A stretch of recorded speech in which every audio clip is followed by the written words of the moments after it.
তাগুতকে প্রত্যাখ্যান করা ছাড়া এই পৃথিবীতে শান্তি কায়েম হবে না।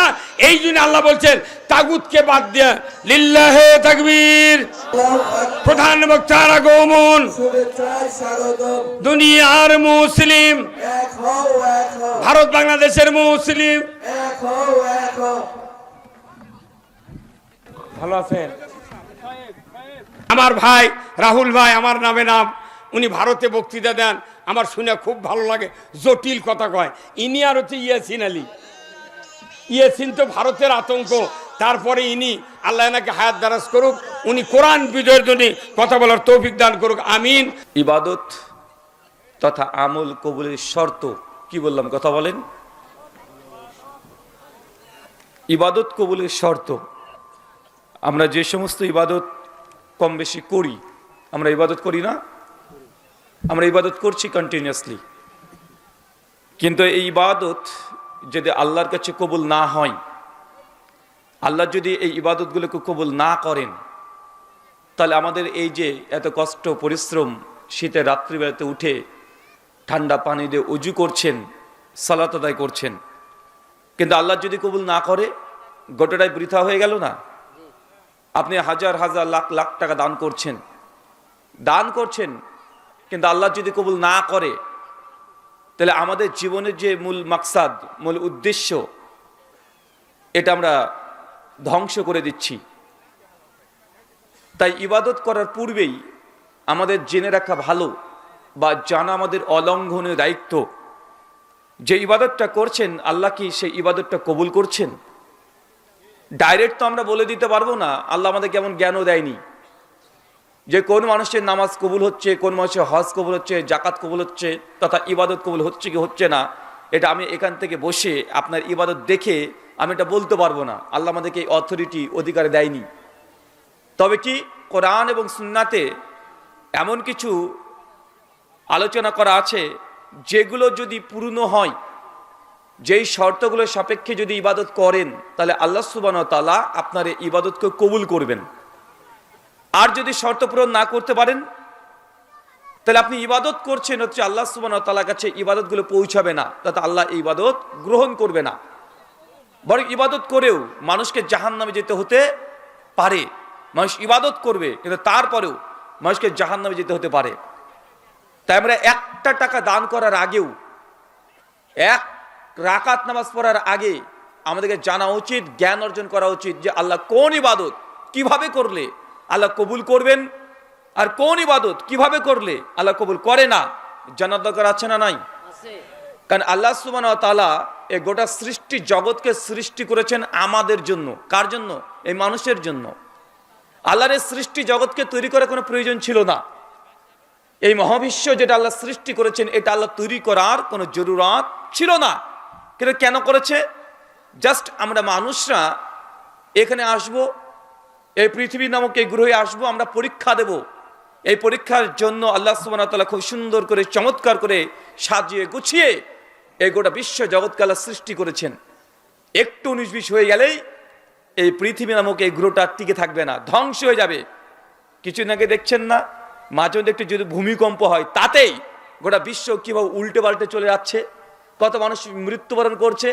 ভূমিকম্প, মাটির তলায় শুধুমাত্র একটু হালকা নড়াচড়া হয়েছে, দুটো প্লেট একটু শুধু ঘর্ষণ লেগে গেছে, তাই যদি এগোটা বিশ্বের বড় বড় অট্টালিকাগুলো যদি ভেঙে চূর্ণ বিচূর্ণ হয়ে যায়, আল্লাহ সুবহানাহু ওয়া তাআলা এই সৃষ্টি জগৎ রচনা করার পরেও এই সৃষ্টি জগৎকে তিনি ধ্বংস করে দিবেন। করবেন কি করবেন না? এটা ক্ষণস্থায়ী এ বিশ্ব।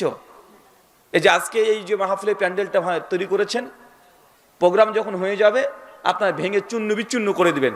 আপনারা জানেন যে তারপরেও এটা সুন্দর করে যতটুকু সম্ভব আপনারা সুন্দর করে এই গোটা প্যান্ডেলটাকে সাজানোর চেষ্টা করেছেন। চিরস্থায়ীর জন্য নয়, এটা ক্ষণস্থায়ী, কয়েকদিন থাকবে, তারপরে ভেঙে দিবেন আপনারা। কারণ নির্দিষ্ট একটা উদ্দেশ্যে এই প্যান্ডেলটাকে তৈরি করেছেন। উদ্দেশ্য শেষ, এই প্যান্ডেল যত দামি হোক না কেন, যত টাকা খরচ করেন না কেন, তারপর ভেঙে নিয়ে যার জিনিস তার কাছে চলে যাবে। যাবে কি যাবে না?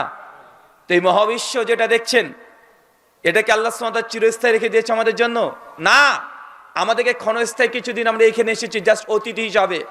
আমাকে যেমন আজকে দাওয়াত দিয়েছেন অতিথি হিসাবে, আমরা আলোচনা শেষ, আমি সঙ্গে সঙ্গে গাড়িটাকে নিয়ে বেরিয়ে চলে যাব। ঠিক আপনার আমার প্রত্যেকের এই পৃথিবী নামক এই গ্রহে আল্লাহ অতিথি হিসেবে পাঠিয়েছেন। কেন?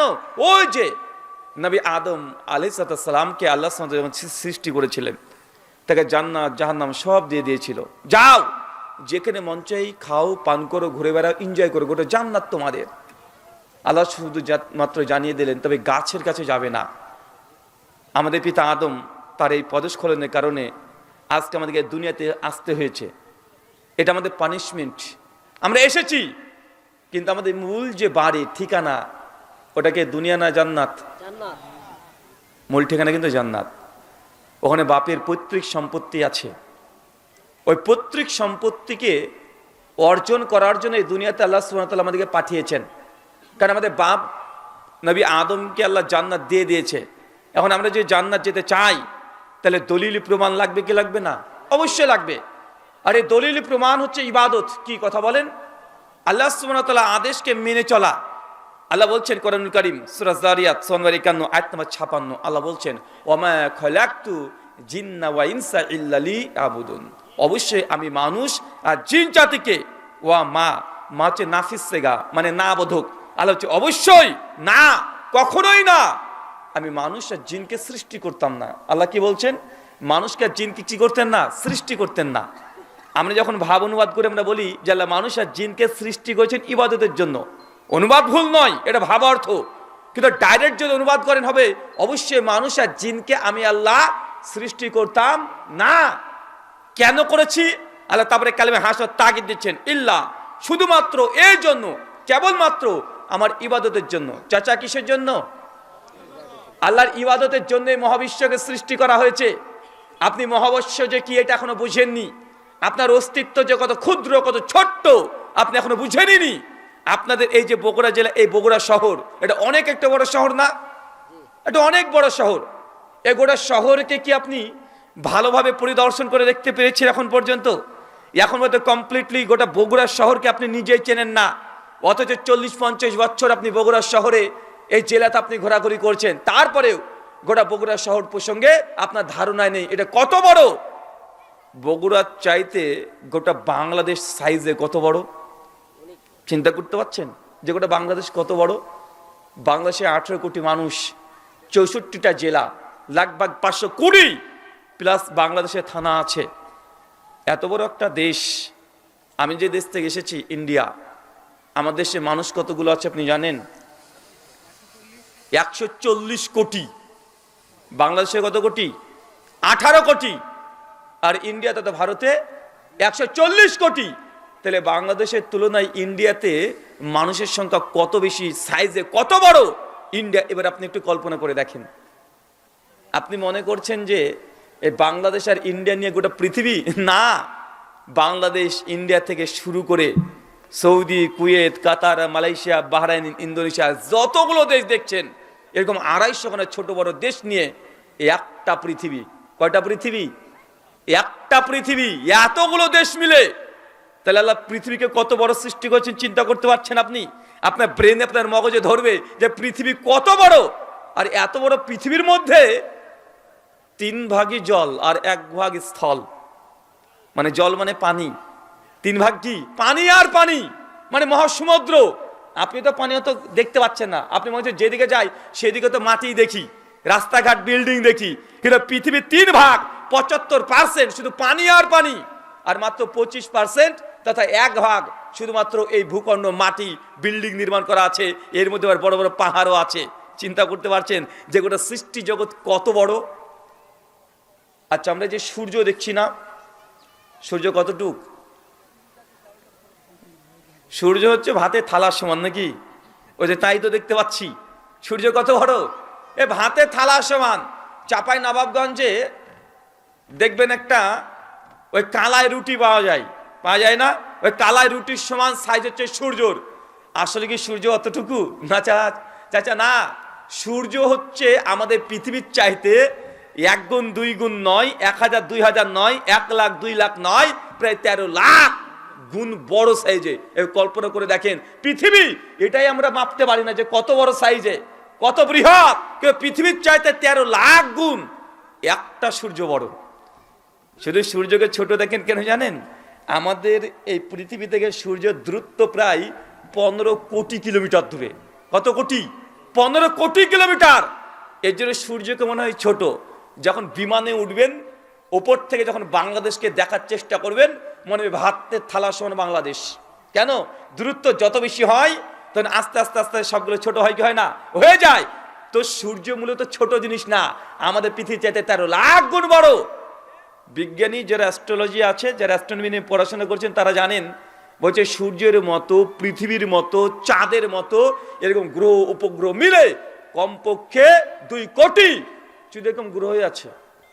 এখন চিন্তা করেন আল্লাহর সৃষ্টি জগৎ কত বড়, প্রায় 2 কোটি। শুধু 2 কোটি তো আমাদের এই মিল্কি ওয়ে, এই গ্যালাক্সিতে, এই সোলার সিস্টেমে এমন মিল্কি ওয়ে, সেই গ্রহের মধ্যে 2 কোটি যদি এখন ছোট বড় যদি চাঁদ, পৃথিবী, সূর্যের মতো গ্রহ উপগ্রহে সাজানো থাকে, মিল্কি ওয়ে এক গ্রহের মধ্যে এতগুলো, প্রায় 2 কোটি। শুধু মিল্কি ওয়ে গ্রহ কতগুলো আছে জানেন? মানে এরকম গ্যালাক্সি আরো কোটি কোটি এবং গ্যালাক্সি আছে। এখন আপনি চিন্তা করে দেখেন আপনার অস্তিত্ব কত সূক্ষ্ম। আজকে বাংলাদেশের একটা জায়গাতে আমরা আলোচনা করছি, আল্লাহ যে আরশের উপরে আছে, সে আরশ থেকে আমাদের অস্তিত্ব আপনি কল্পনা করতে পারবেন? একটা মরুভূমির মধ্যে একটা আংটি পরে থাকলে যেমন আল্লাহ নেই বলছেন যে আল্লাহ সুবহানাহু ওয়া তাআলার সৃষ্টি, যে আল্লাহর আরশ আছে আর কুরসি আছে, তার দৃষ্টান্ত হচ্ছে এমন। আল্লাহ এই গোটা সৃষ্টি জগৎকে তৈরি করেছেন আমার জন্য, আপনার জন্য। এই সমগ্র সৃষ্টি জগৎ আল্লাহ ধ্বংস করে দিবে, এটা চিরস্থায়ী না। শুধু দুনিয়াতে প্রেরণ করা হয়েছে পরীক্ষার জন্য। কিন্তু আমরা পরীক্ষা থেকে অনেকেই ভুলে থাকি, থাকি না? আপনাদের বাংলাদেশের সাবেক প্রধানমন্ত্রী বেগম খালেদা জিয়া, তিনি মৃত্যুবরণ করেছে না? মানুষ তাকে ভালোবাসে, তার কথা স্মরণ রেখে তার জন্য দোয়া করছে। কয়দিন মনে রাখবেন? কয়দিন? 2 দিন, 10 দিন, 1 মাস, 1.5 মাস। ভোট হয়ে যাবে, নতুন প্রধানমন্ত্রী আসবে, আপনারা ভুলে যাবেন। তাহলে শুধুমাত্র ছবি হয়ে থেকে যাবে। সে ছবি, কত মানুষ পৃথিবীতে এসেছে, চলেও গেছে।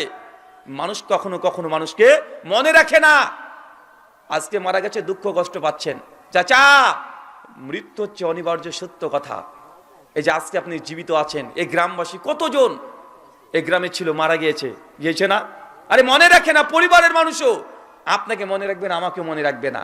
যতদিন জীবিত আছেন আপনার বন্ধু আছে, আত্মীয় স্বজন আছে, মারা যাবেন 1 মাস 2 মাস পর আপনাকে ভুলে যাবে। আপনি ছাড়াই এই গোটা বিশ্ব জগৎ চলবে কি চলবে না? সবাই চলবে। আপনার স্ত্রী চলতে পারবে, মাও চলতে পারবে, বন্ধুও চলতে পারবে। যার দোকান দিয়ে প্রতিদিন বেচাকেনা করেন সেই দোকানদারও চলবে, শুধু আপনি থাকবেন না।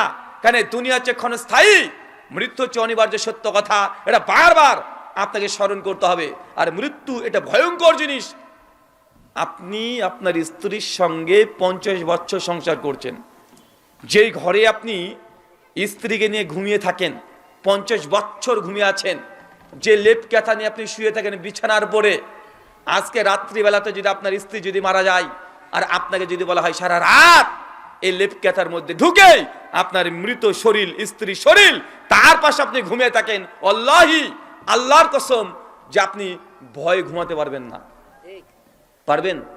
অথচ আপনার কলিজার টুকরা স্ত্রী 50 বছর সংসার করেছেন, তার সঙ্গে 50 বছর একই বিছানায়, আজকে গতকালকেও শুয়েছিলেন, আজকে যদি এখনই মারা যায়, যে সারা রাত যদি ওই মৃত স্ত্রী পাশে এক কম্বল নিচে ঘুমাতে বলা হয়, আপনি পারবেন না।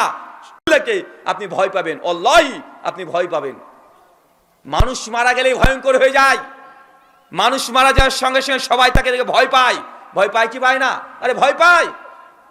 এই যে দুনিয়ার বাস্তবতা, আজকে এখানে বসে আছি, কালকে নাও থাকতে পারি। আল্লাহ নবী বুঝাচ্ছেন এইভাবে, মিশকাত হাদিস না 5156। আল্লাহ নবী বলছেন যে একটা সমুদ্রের মধ্যে একটা মানুষ যখন আঙ্গুলটা পুড়ে দেয়, পোড়ানোর পরে যখন তুলেছে, এই আঙ্গুলে যত পানি উঠেছে, যত বালি তুলতে পেরেছেন, সমুদ্র তো বুঝতে পারবেন না। ধরেন এই বোতল, এই বোতলটা থেকে জাস্ট আপনি এইভাবে যতটুকু আঙ্গুলটা পুড়ে দিলাম, যতটুকু পানি তুলতে পেরেছেন, যত ফোঁটা, এটা হচ্ছে দুনিয়া। এটা কি? দুনিয়া। আর বোতলের মধ্যে যত পানি আছে এটা কি? আখেরাত।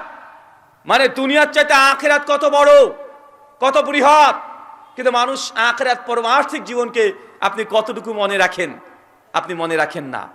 মিশকাত হাদিস নাম্বার 5157। আল্লাহ নবী মদিনার একটা রাস্তা দিয়ে যাচ্ছেন, হঠাৎ করে তিনি একটা মৃত ছাগলকে এইভাবে শূন্য করে তুলে ধরেছে। সাহাবীকে বলছে যে সাহাবী, এই মৃত ছাগলটা কেউ নিবে? মৃত ছাগল।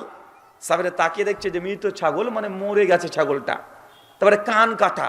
সাহাবী বলছে আল্লাহ নবী, এই মরা ছাগল নিয়ে কি করবো আমরা? বলছে কিংবা কেউ 1 দিনার মানে 1 টাকা দিয়ে কিনবে এই মরা ছাগল? সাহাবীরা ভালো করে দেখছে মরা ছাগল, নবী এটা নিয়ে কি করবো আমরা?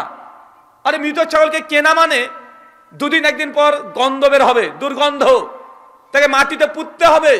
আরে তো আমার কাজকে বাড়িয়ে দিবে, তো উপকার করবে না। সাহাবীরা বলছে আল্লাহ নবী, আমরা 1 টাকা দিয়েও কিনবো না। নবী তখন বলছেন, তোমাদের কাছে মৃত ছাগলের যেমন মূল্যটা নিকৃষ্ট, কেউ নিতে চাও না, ঠিক এই দুনিয়া আল্লাহর কাছে তেমনই নিকৃষ্ট। কিন্তু আমরা গোটা দুনিয়া নিয়ে মেতে আছি না নাই? আমরা যা করছি দুনিয়ার জন্য কি দুনিয়ার জন্য নয়? আরে দুনিয়ার জন্যই, সব কিছু দুনিয়ার জন্য। চলেন, আল্লাহ সুবহানাহু ওয়া তাআলা আমাদেরকে জানিয়ে দিয়েছেন দুনিয়ার উদ্দেশ্য ইবাদত করা। কি করা? ইবাদত। ইবাদত তো আরবি শব্দ, তাই না? ইবাদতের বাংলা মানে কি বলেন? চাচা কথা বলতে হবে। অনেকে ভাবতেন ভারত থেকে বক্তা নিয়ে এসেছেন, বক্তা নিয়ে সুর দেবে, একটা গজল বলবে, টান দিয়ে বক্তব্য দেবো। আমার সুরও নাই, গজলও নাই, টানও নাই। আমার শুধু কাটা কাটা কিছু কথা বলবো, যে কথাগুলো শুনে আপনি কোরআন সুন্নাহর জন্য বুঝতে পারেন, আমল করতে পারেন, পারমার্থিক জীবনের জন্য কিছু কল্যাণকর কিছু সংগ্রহ করতে পারেন পাথ হিসাবে। এ কয়েকটা কথা বলবো, লম্বা আলোচনা হবে এমনটা না। ইবাদত, আমরা সবাই জানি আল্লাহ আমাকে সৃষ্টি হয়েছেন ইবাদতের জন্য। তো ইবাদত তো আরবি শব্দ, বাংলা মানে কি? আল্লাহর আনুগত্য করা। আর দেখেন আমরা অনেকেই কনফিউজ। আমাদের উদ্দেশ্য যেটা, অন্তত এতটুকু আমরা মুসলমান এখনো অর্জন করতে পারিনি, এতটুকু জ্ঞান। ইবাদতের লুগাত আল মানা, যে ডাইরেক্ট অনুবাদ করেন, এটা এসেছে আব্দুন থেকে, মানে গোলাম, দাস। ইবাদত মানে আল্লাহর দাসত্ব করা। কি করা? দাসত্ব করা। দাস মানে কি? দাস জিনিসটা কি? দাস মানে যার নিজের কোনো ইচ্ছা নাই, যে নিজের ইচ্ছে মতো বাড়ি থেকে যেতে পারে না, যে নিজের ইচ্ছে মতো কোনো কিছু খেতে পারে না। মালিক যা বলবে, যখন বলবে, যেখানে বলবে ওইখানে দাঁড়াবে, ওইখানে বসবে, ওখানে ঘুমাবে, ওই খাবারটাই খাবে। দাস নির্ভর করে মালিকের উপরে। কার উপরে? মালিকের উপরে।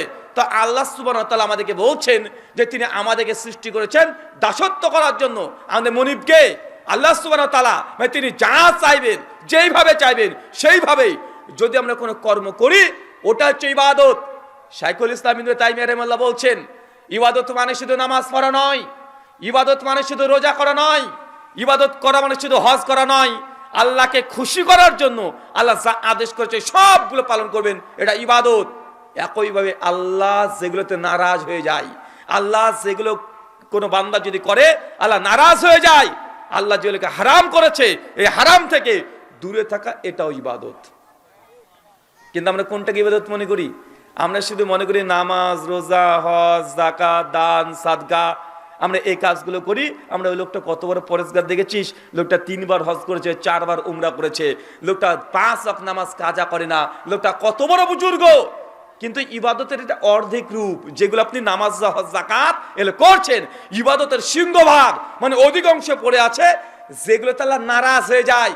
ওই নারাজ কাজ থেকে আপনি দূরে থাকবেন। আল্লাহ যেগুলোকে হারাম করেছে, হারাম থেকে দূরে থাকবেন। এটা ইবাদতের বৃহৎ অংশ। ওই যে জান্নাতে আল্লাহ যেগুলো হালাল করেছে, নবী আদমকে বলেছে যা গোটা জান্নাতে যা আছে সব হালাল তোমার জন্য, তবে গাছে গাছে যাবে না, এটাই হারাম। কোনটা হারাম করেছে? একটা জিনিস হারাম। তো নবী আদম কি করেছিলেন? গাছে গাছে গিয়েছে না? তো এই হারাম কাজ যেটা আল্লাহ নিষেধ করেছে, ওই হারাম থেকে দূরে থাকবেন, বেঁচে থাকবেন, করবেন না, পালিয়ে আসবেন, এটাও ইবাদত। কিন্তু অনেক মানুষ আমরা এটা বুঝি না। আমরা শুধু নামাজ, হজ, যাকাতকে আমরা মনে করি এটাই ইবাদত। চলেন আপনাকে একটা উদাহরণ দিই। ধরেন আজকে 31শে ডিসেম্বর না? আজকে কোন দিন? 31শে ডিসেম্বর মানে যুবক তরুণ দেখেছে 31st নাইট। এই দিনে গোটা বিশ্ব জগতে যত নোংরামি হয়, যত লুচ্চামি হয়, যত ভণ্ডামি হয়, যত মেয়ের আজকে সতীত্ব নষ্ট করা হবে, এরকম দিন এই 365 দিনের মধ্যে 2টো দিন যেই দিনে মেয়েদের সতীত্বকে নষ্ট করা হয়। এক 31st নাইট মানে 31শে ডিসেম্বর, আজকের দিন। আর আসছে সামনে 14 ফেব্রুয়ারি লুচ্চা দিবস, আছে না নাই? এই দুটো দিনে গোটা বিশ্ব জগতের যত পরিমাণ নোংরামি হয়, ডিসেম্বর মাসের পরে আর 14 ফেব্রুয়ারির সময় যত নোংরামি হয়, নষ্টামি হয়, বিশ্বে এত নোংরামি নষ্টামি দিন আপনি খুঁজেই পাবেন না। হচ্ছে এগুলোকে মানুষ মনে করে যে আনন্দের দিন, এনজয়ের দিন। আসলে যুবক তরুণরা তারা খুশি হয়ে যায়, আছে না নাই? কিন্তু আজকের এই আলোচনা সভা থেকে তুমি জেনে নিয়েছো, পবিত্র কোরআন সূরা বনী ইসরাঈল 17 আয়াত নম্বর 32 আল্লাহ বলছেন লা তাকরাবুজ জিনা, জেনা যে রাস্তায় আছে তার ধারে কাছে যেও না। এখন জেনা যে রাস্তায় আছে তার ধারে কাছে যেও না, এই আয়াত আজকে শুনেছো। শোনার পরে তোমার যে পরিকল্পনা ছিল যে আজকে রাত্রিতে গার্লফ্রেন্ডের সঙ্গে এই করবো সেই করবো, 14 ফেব্রুয়ারিতে এই করবো সেই করবো, যত তোমার পরিকল্পনা ছিল সবগুলো যদি আজকে যদি বলতে পারো ইন্নী আখাফুল্লাহ, নিশ্চয়ই আমি আমার রব আল্লাহকে ভয় করি, এই কথা বলে আজকে যদি এই নোংরামি নষ্টামি যা পরিকল্পনা ছিল সবগুলোকে বাতিল করে দিয়ে ভালোভাবে তৌবা করে যদি আজকে বাড়িতে বসে থাকো, বলেন তো এটা ইবাদত হবে কি হবে না? কিন্তু আমরা কোনটাকে ইবাদত মনে করি? শুধু নামাজটাকে ইবাদত মনে করি। চাচা, যাকাত দেওয়া যেমন ইবাদত, সুদ না খাওয়াটা ইবাদত। আপনি জানেন যে আপনার অর্থ টাকা পয়সা খুব বেশি নেই, আপনি এটা খুব ভালোভাবে বুঝেন যে আপনার স্ত্রীকে আর মেয়েকে যদি ব্যাংকে নিয়ে চলে যান, ওই গ্রামীণ যতগুলো ব্যাংক আছে ওখানে চলে যান, বিভিন্ন সমিতি আছে সেখানে যদি চলে যান, তাহলে আপনার স্ত্রী আপনার মেয়ে এদেরকে দেখিয়ে তাদের কাগজপত্র রেখে 10,000 টাকা আপনাকে লোন দেবে, আছে না নাই? কথা বলেন। কিন্তু যখনই লোন নিতে গিয়েছেন অভাবের তাড়নায় চলে গেছেন, কিন্তু যিনি লোন দেবেন তিনি বলছেন যে 10,000 টাকা লোন, প্রত্যেক সপ্তাহে সপ্তাহে এত টাকা করে দিতে হবে, আর 5% 6% ইন্টারেস্ট। যখন এই কথা বলেছে আর আপনার মনে পড়ে গেছে ওই নবীর হাদিস, কেউ যদি জেনে বুঝে 1 টাকা সুদ খায়, মায়ের সঙ্গে জেনা করলে যে পাপ, আপনি একা সে পাপ করছেন, এই হাদিস মনে পড়ার কারণে আপনি ব্যাংক থেকে ফিরে চলে আসছেন। স্ত্রীকে বলছেন না, খবরদার, সুদের সঙ্গে জড়িত হতে পারি না, কারণ সুদ এটা খেলে মায়ের সঙ্গে জেনা করা হয়। অতএব শেখ আব্দুর রাজ্জাক বিন ইউসুফ হাফিজাহুল্লাহর মতো কাপুরুষের বাচ্চা কাপুরুষ, তোমাকে এই সুদের টাকা নিয়ে কে বলেছে? তুমি যদি পারো তাহলে বাদাম বিক্রি করে খাও। এই কথা মনে পড়ে গেছে, আপনি তওবা করে চলে আসছেন। ইন্নী আখাফুল্লাহ, নিশ্চয় আমি আমার প্রতিপালক আল্লাহকে ভয় করি। আল্লাহ তুমি হচ্ছে রাজ্জাক, তুমি হচ্ছে রিজিক দাতা, তুমি আমার রিজিক 50,000 বছর আগে, তুমি সৃষ্টির 50,000 বছর আগে তুমি নির্ধারণ করে রেখে দিয়েছো। আজকে আমি সুদের সঙ্গে জড়িত হতে রাজি না, তুমি আমার তাকদিরে যা রেখেছো আমি সেটা নিয়ে আমি সন্তুষ্ট আছি। আলহামদুলিল্লাহ আলা কুল্লি হাল ফি কুল্লি মাকাম, এই কথা বলেই যদি বর্জন করে চলে আসেন, বলেন তখন ইবাদত করলেন কি করলেন না? তার মানে আপনি যে সুদ খাচ্ছেন না এটা ইবাদত। একজন মানুষ সুদ খায়, ও গুনাহ করছে। আপনি ইচ্ছা করলে সুদের টাকা নিতে পারেন, আপনি ইচ্ছা করলে মানুষকে সুদের টাকা দিতে পারেন, কিন্তু আপনি নিচ্ছেন না, দিচ্ছেন না আল্লাহর ভয়ে, এটা ইবাদত কি ইবাদত নয়? এটা 100% ইবাদত। রোজা করা যেমন ইবাদত, না খেয়ে আছেন আল্লাহর জন্য, রোজা করাটা একটা ইবাদত।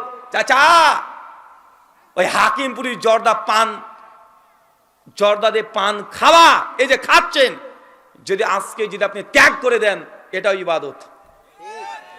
চাচার কাছে 5 ওয়াক্ত নামাজ পড়া যত কঠিন, তার চাইতে হাকিমপুরি জর্দাটাকে ছেড়ে দেওয়া এটা 1.5 গুণ চাচার কাছে কঠিন। দেখেন 30 বছর ধরে জামাতে নামাজ পড়ে চাচা, কিন্তু এখন হাকিমপুরি জর্দা ছাড়তে পারেনি, আছে না নাই? আর ছেড়বে কিভাবে বলেন তো ভাইজান? এর জন্য সবচেয়ে বড় কেউ যদি দায়ী হয় সে হচ্ছে আমরা হুজুর। কারা? আমরা হুজুররা। কারণ হুজুরকে যদি কেউ যদি বলে হুজুর বিড়ি খাওয়া কি হারাম, হুজুর ভয়ে হারাম ফুটো দেয় না। কেন? কেন হুজুর জর্দা খায়, হুজুর নিজেই মাতাল, আছে না নাই? কথা বলেন। হুজুর নিজেই মাতাল, ও হারাম ফুটো দিতে চায় না। হুজুরকে যদি তাহলে কি হবে এটা? এখন জনগণ দুটো ফুটো বুঝে, এক হারাম এক জায়েজ, হারাম আর হালাল, এ দুটো জনগণ বুঝে। এর মাঝখানে কোনটা মুস্তাহাব, কোনটা মুস্তাহাসানা, কোনটা মাকরু, এই জনগণ এটা বুঝে না। জনগণের কাছে দুটো ফুটো, হয় হালাল হবে নচেত হারাম হবে, তাই নয় কি? এটাই তো হুজুর বলছে না না। কে বললো জর্দা খাওয়া হারাম? কে বললো বিড়ি সিগারেট খাওয়া হারাম? কে বলেছে ওই বাবা খাওয়া হারাম? বাবা পাওয়া যায় না, বাবা মানে বাপ না, আব্বা না, বাবা মানে প্যাকেটে কি বিক্রি করে তোবাকো, ওই বাবা নেশাজাত দ্রব্য। হুজুর বলছে না না এটা হারাম না। তবে হুজুর কি এ হুজুর ঘুরিয়ে পেঁচিয়ে তখন বলছে আসলে বিষয়টা দেখিস, এটা আসলে হারাম না, কি মুকরু। ও ঠিক করে মাকরুটা বলে না। আর আমরা বাঙালি, হুজুর আরবিতে মাকরু বলেছে, এখন আরবি বলেছে মানে ভালোই বলেছে, মানে আরবি মানে ভালোই হবে। কারণ জনগণ তো ভাবে যে আরবি মানেই নাকি হয়।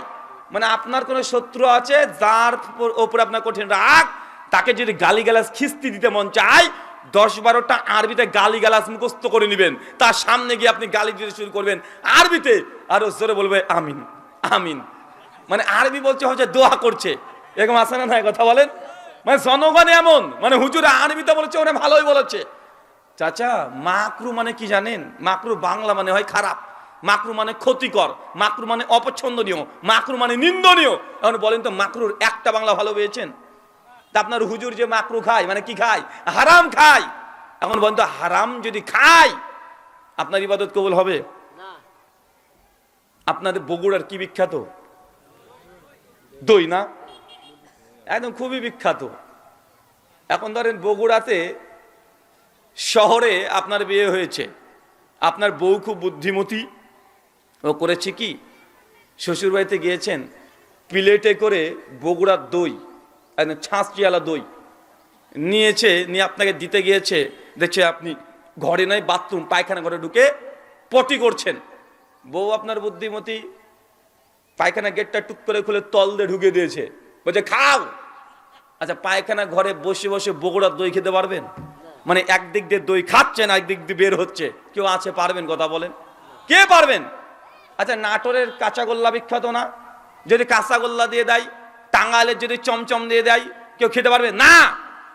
কেন রে ভাই? পায়খানা করে বগুড়ার দই কেন খেতে পারবেন না? কি সমস্যা? আপনি বলে হুজুর খাবার কি পায়খানা করে খাওয়া যায়? তো যায় না তো বিড়ি খান যে, হ্যাঁ সিগারেট খান না, জর্দা খান না? আরে অনেকে আবার বলে হুজুর বলেন কি আপনি, আরে বিড়ি না খেলে সকালবেলায় পায়খানায় ক্লিয়ার হয় না, এমন আছে না নাই?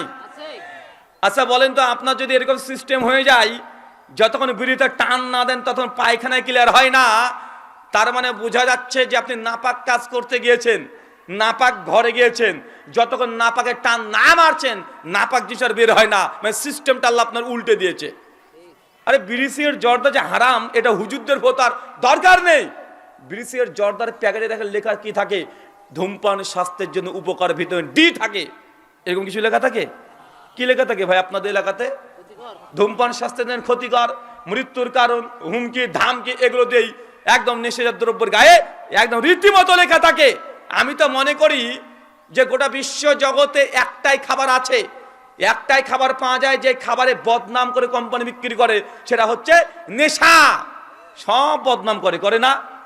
আরে যারা মধু বিক্রি করে তারা কসম করে, আল্লাহর কসম ভাই খাঁটি মধু, এক চিনো আমি এখানে গুড় মিশাইনি, চিনি দিই নাই, মানে কত কসম, শুধু মালটাকে বিশুদ্ধ প্রমাণ করার জন্য। আর নেশাজাত দ্রব্য দেখেন যত খারাপ তত দাম বেশি, আছে না নাই? যত খারাপ প্রমাণ করতে পারবেন তত মানুষ সেটাকে বেশি সংগ্রহ করে। আল্লাহ সুবহানাহু ওয়া তাআলা তুমি আমাদের মুসলিম উম্মাহকে এখান থেকে হেফাজত করো, আমিন। সম্মানিত শুধু মনে রাখবেন ইবাদতের দুটো জায়গা, এক আল্লাহ যা আদেশ করেছে গ্রহণ করবেন, এগুলো যেমন ইবাদত, আল্লাহ যেগুলোকে নিষেধ করেছে ছেড়ে দিবেন, এগুলো থেকে বেঁচে থাকবেন। এই বেঁচে থাকার নাম হচ্ছে ইবাদত। আপনাকে এখন খুলে খুলে বলা প্রয়োজন নেই। আপনাদেরকে বিয়ে শাদী হয়? বিয়ে হয় তো? আচ্ছা যখন বিয়ে করতে যাচ্ছে যুবক, যখন বউটাকে দেখতে যাবে তার হবু বউ, তখন এই নতুন বরের সঙ্গে কে কে যায়? কে কে যান আপনারা? বাপ যায়, চাচা যায়, দুলা ভাই যায় ছেলের। এই দুলা ভাইটা হচ্ছে সবচেয়ে খাটাস বদ। যারা এখনো বিয়ে করনি, যদি বিয়ে করতে চাও, তোমার বোনের জামাই মানে তোমার দুলা ভাইকে সঙ্গে করে মেয়ে দেখতে যাবে না। তোমার দুলা ভাই যদি আগা বাড়িয়ে দেখার জন্য ছটপট করে জেনে রাখবে এর ভেতরে সমস্যা আছে। আর আমাদের সমাজে আছে কি, ওই যে বিয়ে হবে, এখন যদি দুলা ভাইকে দাওয়াত না দিয়েছে, একদম রেগে গরম হয়ে আছে, স্ত্রী সে ঝামেলা করছে যে তোমার বাপের বাড়িতে জিন্দেগিতে যাবো না। কেন? অপরাধ। আরে তোমার ভাইয়ের বিয়ে, আরে আমাকে দাওয়াত দেয়নি, আরে মেয়ে দেখতে যাবো আমাকে নিয়ে যায়নি, আমাকে অপমান করছে, জিন্দেগিতে তোমার বাড়িতে পা দেবো না, আসে না নাই? কথা বলেন। আচ্ছা এখন আপনারা বলেন, বিয়ে করাটা ইবাদত কি ইবাদত নয়? আল্লাহ নবী বলছেন নিকাহু মিনাস সুন্নাতি ফামান রাগিবা সুন্নাতি ফালাইসা মিন্নি। শুনে রেখো, বিয়ে করা হচ্ছে আমার ইবাদত। আরে বিয়ে করা হচ্ছে সুন্নাত। সহিহ বুখারী কিতাব নিকাহ হাদিস না ৫৬৩ যে বিয়ে করা ইবাদত, এটা সুন্নাত। যার সামর্থ্য আছে তারপরে বিয়ে করেনি, ফালাইসা মিন্না, সে আমাদের দলভুক্ত না। তো বিয়ে যদি ইবাদত হয়, সমাজে যেইভাবে আপনারা ঢং করে বিয়ে দেন, যেইভাবে বিয়ের পদ্ধতি হয়, যেইভাবে বিয়ে দেখা হয়, যে বিয়ের দিনে অনুষ্ঠান হয়, বলতে এটা কি ইবাদত? এলাকাতে বিয়েতে যখন হয় তখন গেট সাজান, গেটে কি লেখা থাকে? শুভ বিবাহ। আর কি লেখা থাকে? না না চাচা, ওই জিনিসটা ঠিক করে আগে বলেন। ওই যে মেয়ের বাড়িতে যখন বরযাত্রী যায়, গেট সাজে লিখছে ২০,০০০ টাকা, আছে না? ২০,০০০ টাকা। মেয়ের মামাতো বোন, খালাতো বোন থেকে শুরু করে মেয়ের বান্ধবী, স্কুল কলেজ ভার্সিটি সব বান্ধবীগুলোকে সাজিয়ে লাইন দিয়ে দাঁড় করে রেখে দিয়েছে। আর একদম সুন্দর করে ফিতি টাঙিয়ে দিয়েছে লাল, আর ৩-৪ রকমের গ্লাস রেখে দিয়েছে। একটা ঝাল, একটা টক, একটা লবণ দেওয়া হয় কি হয় না, কথা বলেন? আর এখান থেকে ছেলে পক্ষ আসছে, ছেলে পক্ষ ওর মামাতো ভাই, খালাতো ভাই, ফুফাতো ভাই সবাইকে নিয়েছে, ওর বন্ধু বান্ধব সব নিয়ে একদম যখন গায়ে থেকে নেমেছে, এখন ঢুকতে যাবে, আর মেয়েরা বলছে ঢুকতে দেবো না, ২০,০০০ টাকা লাগবে। ছেলে পক্ষ দুলা ভাই আছে বদ মানুষ, ও একদম নেতা। সেই দিন কে নেতা? ছেলে দুলা ভাই আজকে নেতা। মানে ওই নেতা বলছে না না আমরা যাবই। আরে ২০,০০০ টাকা দিয়ে যান, বলছে না ২,০০০ টাকা দেবো। এখন ঝামেলা শুরু হয়ে গেছে, হয় কি হয় না? তারপরে বদবয়সী করে যে ঝাল, টক, লবণে গ্লাসের পানি, যে কোনো শরবত একটা দেবে, ঝামেলা শুরু হবে। আর যুবক তরুণ এদেরকে তো আমি চিনি, আমি তো জানি রে ভাই। ও যখন গাড়ি থেকে নামবে তখন দেখবে যে সুন্দর সুন্দর মেয়েগুলো বসে আছে, ও আগে থেকে ভাগ বাটোয়ারা করে নেয়, বুঝছে ওইটা আমার, এটা তোর, শুরু হয়ে গেল ঝামেলা। আছে না নাই, কথা বলেন? আচ্ছা বলেন তো, এটা কি ইসলামিক বিবাহ? এটা কি মুসলমানের বিবাহ হতে পারে? চাচা, বিয়ে হচ্ছে ইবাদত। এই ইবাদতে যদি কোনো নোংরামি করে দেন, এই ইবাদতের মধ্যে যদি আল্লাহকে আগে নারাজ করে দেন, যত নষ্টামি নোংরামি করবেন বিয়েতে, যত শরীয়তে খিলাফ কাজ করবেন, হারাম কাজ করবেন, জেনে রাখেন এই বিয়ে, আপনার মেয়ের বিয়ে দিলেও 2 বছর, 3 বছর, 4 বছর পর আপনার মেয়ে আপনার ঘরে আবার চলে আসবে, মানে তালাক। কেন? বিয়ের আগে আল্লাহকে নারাজ করে দিয়েছেন। আল্লাহকে নারাজ করে দিয়ে আপনার মেয়ের বিয়েতে বরকত পাবেন, এটা হতে পারে না। সমাজে অধিকাংশ জিনিস এইগুলোই ঘটে, সমাজের সমস্যা এগুলোই, যে আমরা ইবাদত জিনিসটা এখনো বুঝিনি। আমরা ইবাদত শুধু নামাজকে সীমাবদ্ধ করে দিয়েছি, মসজিদের মধ্যে জিকির আজকার তসবিহ তাহলিলকে আমরা ইবাদত মনে করি। এটা বিয়েটা, এটা হচ্ছে ইবাদত। আজকে ছেলেরা মনে করে না, ছেলে বাপও মনে করে না। করে কি করে না? আর করে না। জ্বলন্ত দৃষ্টান্ত কত জায়গায় দেখবেন। আমরা হুজুররাও মনে করি না, আমরা হুজুররা যেখান থেকে পবিত্র আছি তা না। হুজুর দেখছে ডিজে বাজছে, গান বাজছে, দুমদাম বাজছে, 4 দিন থেকে বাজছে। হুজুর দেখছে যে না, বিয়েতে 15 লাখ টাকা মোহর ধার্য হয়েছে। হুজুর এটাও দেখছে যে বিয়েতে 10 লাখ টাকা পর্যন্ত পণ নেওয়া হয়েছে। হুজুর জানা বোঝার পরেও ওইখানে গিয়ে বিয়ে পড়াচ্ছে। আছে না নাই, কথা বলেন? আছে না নাই? আরে এটাও সমাজে আছে। মানে আমরা সমাজে সকলেই সামিল হয়ে গেছি, আল্লাহ সুবহানাহু ওয়া তাআলাকে নারাজ করার জন্য ব্যস্ত হয়ে গেছি। আল্লাহ সুবহানাহু ওয়া তাআলা তুমি বোঝার তৌফিক দান করো, আমিন। সম্মানিত সুধী, ইবাদত করার পূর্বে ইবাদতের শর্ত জানা আপনার উচিত। একজন মানুষ, আমরা বুঝি ওযু মানে হাত মুখ ধোয়া। এখন কেউ যদি বিসমিল্লাহ বলে যদি পানিতে ঝাঁপ মারে, 3 বার ডুব মারে, বলেন ওযু হবে? কেন হবে না? ও যদি বলে আমি গোটা শরীরই তো ধুয়ে ফেলেছি, তাহলে ওযু কেন হবে না? গা গোসল করা এটা ওযু নয়, পানিতে ডুব দেওয়া এটা ওযু নয়। ওযু একটা পদ্ধতির নাম। কিসের নাম? আর সিস্টেমের নাম। কেউ যদি মনে করে যে মাথা ধোবো, তারপরে পা ধোবো, তারপরে কুলি করবো, তারপরে মুখ ধোবো, ওযু হবে চাচা? না। কেন? ওযু এটা নাম নয় যে আপনি হাত মুখে পানি টাচ করলে হয়ে যাবে। ওযু একটা সিস্টেম, ধারাবাহিকতার নাম। একটু যদি 19-20 হয়ে যায় তাহলে ইবাদত হবে না, এবং ওই ইবাদত করার কারণে আপনি গুনাহগার পাপিষ্ট হবেন। অনেকেই এটা মানতে চান না। চাচা কষ্ট নেবেন, একটা কথা বলি, কড়া করে বলি। আমাদের সমাজে দেখবেন কিছু মানুষ হচ্ছে মুনাজাত করে নামাজ শেষে। আছে না নাই? আছে না নাই? মুনাজাত হয় তো নাকি? আরে আপনি করবেন কি করবেন না আপনার ব্যাপার, আমি বন্ধ করতে আসিনি, বলছি না যে আপনি করবেন না, আপনি করছেন করেন। সমাজে এক শ্রেণীর মানুষ আছে যে নামাজ শেষে জানাজার পরে মুনাজাত করছে। কিছু মানুষ আছে তারা মিলাদ করছে, কিছু মানুষ আছে তারা কিয়াম করে, কিছু মানুষ আছে শবে বরাতের রাত্রিতে নামাজও পড়ে, আছে না নাই? এখন দেখছেন যারা এই মুনাজাত করছে, যারা শবে বরাতের হালুয়া রুটি খাচ্ছে, যারা মিলাদ করছে, এদের দলে বড় বড় আলেম 20 বছর 22 বছরদের মাদ্রাসায় পড়েছে, বড় বড় মাদ্রাসা তাদের আছে, 40 বছর ধরে নিজ মাদ্রাসাতে ছাত্র তৈরি করছে, মানে পড়াচ্ছে, আছে না নাই? এরা বলছে মিলাদ করা জায়েজ, আরে মুনাজাত করা জায়েজ। আবার এই দলে দেখবেন একদল বলছে যে না, মুনাজাত করা যাবে না, এটা বেদাত, মিলাদ করা যাবে না, বেদাত। সবার তো রাত্রিতে রাত জাগরণ করে নামাজ পড়া বেদাত। ভাই বলে কি বলে না? এখন দুই পক্ষে দেখেন বড় বড় আলেম, ভালো করে এই দলে দেখছেন যে না, এদের মধ্যে তো বড় আলেম, এদের মধ্যে তো 20 বছর 40 বছরদের মাদ্রাসায় পড়েছে, এরা মাদ্রাসায় পড়াচ্ছে, এরা মক্কা মদিনা থেকে পড়ে আসছে, ভারত আজাহার বিশ্ববিদ্যালয়, মিশর, সব জায়গা থেকে এরা পড়ে আসছে। এখন দুই দলে বড় বড় আলেম, পাওয়া যায় কি যায় না? এখন আপনি তো জনগণ, সাধারণ মানুষ, আপনি কি করবেন? বিপদে তো আপনি আর আমি, তাই না? এইদিকেও বড় আলেম যারা বলছে মুনাজাত করা জায়েজ, এইদিকেও বড় বড় আলেম যারা বলছে বেদাত। এখন আমার সহজ সাদা কথা, চাচা আপনি একটু বোঝার চেষ্টা করেন তো। যারা বলছে মুনাজাত মিলাদ জায়েজ, আচ্ছা জায়েজ কাজ করলে কি হয়? নেকি হয়। কি হয়? নেকি হয়। যদি এই আলেমের ফতোয়া মানেন তো নেকি কামিয়েছেন, লাখ লাখ নেকি কামিয়েছেন, কোটি কোটি নেকি কামিয়েছেন। আর যদি এই আলেমের ফতোয়া মানেন তো নেকি থেকে আপনি বঞ্চিত হয়েছেন। এখন আসলে যে আল্লাহর দরবারে কোল আলেমের ফতোয়া যে সঠিক, এটা তো আমি আপনি জনগণ কেউ জানি না, জানি নাকি? আর জানলে কি আমরা ঝামেলায় মারামারি করতাম নাকি? তা তো করতাম না। এখন দেখা যাচ্ছে সত্যি যারা মিলাদ মুনাজাতকে জায়েজ বলেছে তাদের ফতোয়া আল্লাহ দরবারে ঠিক। তাহলে এতদিন যে মুনাজাত আর মিলাদ করেছেন তো কি কামিয়েছেন? কথা বলেন। নেকি লাখ লাখ কোটি কোটি নেকি পালা দিয়ে ফেলেছেন। কিন্তু যদি এই আলেমদের ফতোয়া ঠিক হয়ে যায় আল্লাহ দরবারে, চাচা যদি এই আলেমদের ফতোয়া ঠিক হয়ে যায় যে না মুনাজাত বেদাত, মিলাদ বেদাত, যদি হয়ে যায় আল্লাহর দরবারে এদের ফতোয়া ঠিক, তাহলে কি করলেন এতদিন ধরে?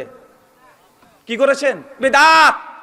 আর বিদাত করলে কি? কুল্লু বিদাতিন দালালা, প্রত্যেক বেদাত হচ্ছে ভ্রষ্টতা। মানে মুনাজাত মিলাদ করে আপনি লাস্ট পর্যন্ত জাহান্নামে যাওয়ার মতো আমল করে ফেলেছেন। মানে এই আমলগুলো করে আপনার জন্য জাহান্নামের রাস্তাকে সহজ করে নিয়েছেন। এখন আপনার কাছে আমার সহজ প্রশ্ন, আপনারা আপনাদের মতো বুঝে নেন। যদি এই আলেমের ফতোয়া মানেন তাহলে নেকি হতে পারে, আর যদি এই আলেমের ফতোয়া মানেন তাহলে বেদাত হলে জাহান্নামে যাওয়ার জন্য আমল করছেন। এখন জনগণ আপনি কি করবেন? আপনি কোন দলে ফতোয়া মানবেন? কোন পথকে অবলম্বন করবেন? চাচা ইসলামে নেকি করাটা গুরুত্বপূর্ণ না গুনাহ থেকে বেঁচে থাকাটা গুরুত্বপূর্ণ? কোনটা? নেকি করাটা